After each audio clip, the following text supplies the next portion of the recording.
Under head coach Jimmy Laycock, the William & Mary football program has developed over the last decade into a highly regarded competitive force. I'm very well pleased with where the football program is. I think we've achieved a great deal of success. I feel like we've achieved consistent success, meaning that we haven't had just a 1 or 2 good years. We've been consistent over a period of time. And I look at why we have been successful and why the status of the program is as good as it is right now, and I have to give the credit to the caliber of student athletes that we've been able to attract, and also the assistant coaches that we've had involved with the football program.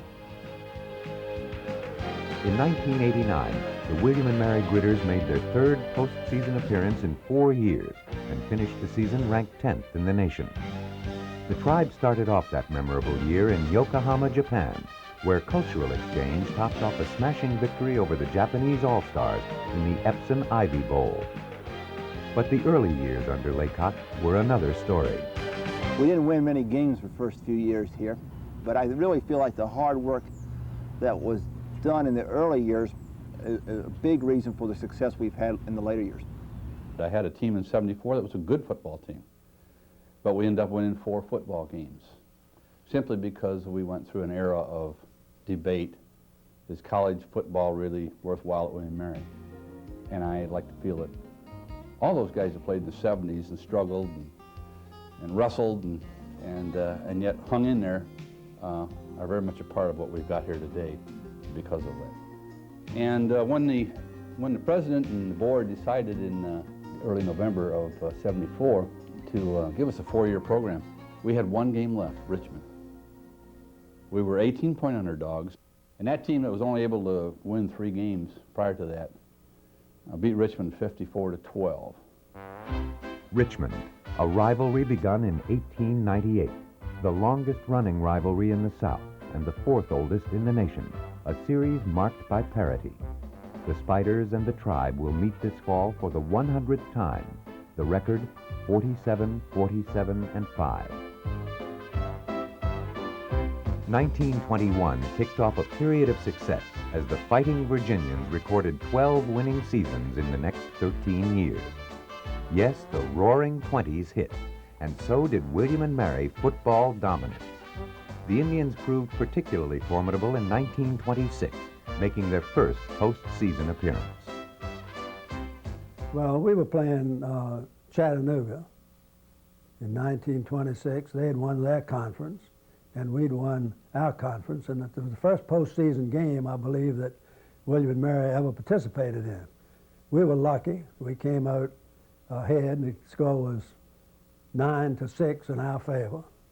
Art Matsu kicked a field goal, and later in the game, I was lucky enough to go over for the touchdown that won. Incidentally, in that game, I broke my nose in 3 places. The doctor put 2 plugs into my nose, keep the blood from running into my mouth, and he went like this with the knife and put my nose back in place, and I pulled his hands down, ouch, and the coach says, "Where are your guts?" And right at that time, I didn't have any. In that early William & Mary heyday, the schedule was enlarged to include several out-of-state and intersectional opponents. William & Mary defeated Trinity, now known as Duke, in their first 4 meetings, and also faced Syracuse, Penn State, and Wake Forest. As the Depression lifted, football soars again, this time under coaches Carl Voyles and Rube McCray. William & Mary chalks up 10 straight winning seasons, and no state team defeats the college from 1940 to 48. The Indians win their first Southern Conference championship in 1942, and guard Gerard Buster Ramsey claims AP First Team All-America honors. Pre-war stars return from the service in 1946, and men line up to play college football. In 1947, William & Mary claims another Southern Conference title. McCray is named Coach of the Year, and Jack Cloud, the great Indian fullback, is named captain of the All-Southern team and appears on several All-America lists. After posting a 9-1 record in regular season, the Indians played in the first Dixie Bowl game in Birmingham, Alabama on New Year's Day. they lost a heartbreaker to Arkansas, 21-19. In 1948, seasoned veterans laid claim to another bowl bid. The highlight of the season came against the University of North Carolina in Chapel Hill, where the Indians battled the number 3 team in the nation to a 7-7 tie. Tommy Korzowski passed 22 yards to Lou Hoitzma, who made a sensational catch for the touchdown. The Indians went on to defeat NC State 26-6 and gained sweet revenge over Arkansas 9-0 before meeting the Cowboys of Oklahoma A&M in the second annual Delta Bowl Classic in Memphis, Tennessee. The Indians finally broke loose after a scoreless half with a pair of touchdowns in a single minute. Lou Creekmer snagged an attempted flat pass and lumbered 70 yards for the final score and a 20-0 William & Mary triumph.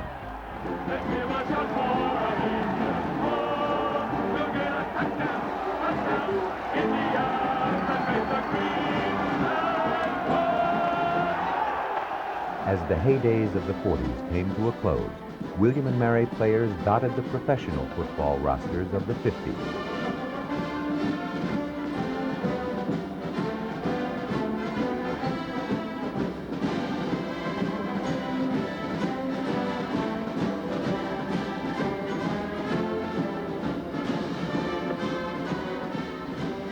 As those ranks swelled, the numbers diminished at home. Probably the majority of people in the state of Virginia had no idea we'd win a game with 24 football players. The Iron Indians of 1953. We started out with 24, and I guess we still ended up with 24 bodies, but people were hurt from time to time. It really took a toll on that small group of players. We went up to Navy, and I think really caught the imagination of the state of Virginia by tying a very good Navy football team. In fact, I think Coach Freeman made Life magazine, as he was so excited he was crying after the game. In that Cincinnati game, I ended up playing defensive tackle at 190 pounds. It got so bad, there was nobody left. Despite the obvious adversity, head coach Jackie Freeman rallied his men to a 5-4-1 record. Milt Brewer coached the Indians for 7 seasons, and William & Mary marked 2 of the biggest victories over Virginia during his tenure. In the mid and late 60s, the Big Green football fortunes were guided by 2 of the best coaches in the business, Marv Levy and Lou Holtz. One of their charges, a kid named Laycock. Coach Levy was a very organized individual, had a tremendous staff, and they also really taught me the values of fundamental football. William & Mary posted one of the biggest upsets in college football history in 1967 as the Indians scored 3 times in the fourth quarter to stun Navy, the top team in the East, 27-16. Playing for Coach Holtz was difficult at times and fun at times. He certainly was a motivator. He made it fun for the most part, but he taught you football and he taught you how to win. And I really cherished the time that I had to spend with Coach Holtz. He rolls out to the left. David Knight is open. Reagan throws. With 11 seconds left to play, the impossible dream has come true. Indians 34, Richmond 33.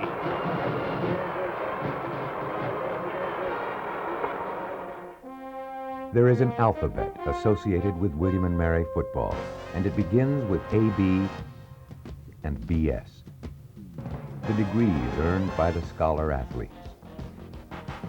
It continues through AFC, NFC, CFL, NFL.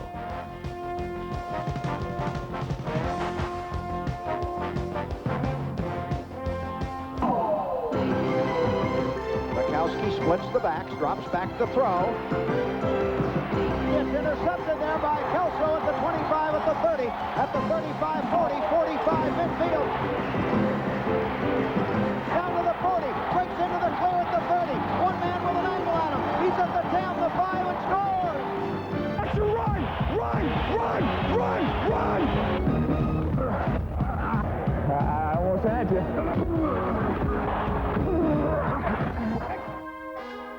The alphabet includes other letters too.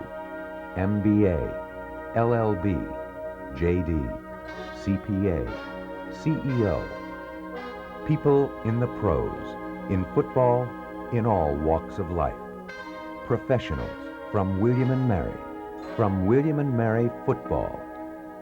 Today we've got good rivals. We've got a good battle, a good schedule, a good program, and a super situation here where, football's here to stay. In just 3 short years, William and Mary will celebrate 300 years of academic excellence and a wonderful century of football. 100 years of tradition, of spirit, of pride. We reflect back on all the great teams that have been on Cary Field, all the tremendous William and Mary teams of the past, all the great players that have played before us, and I talk to our players and they sense a degree of obligation that when they go on that field, that they're not just playing for themselves, they're playing for everybody else who has been part of the William and Mary football program.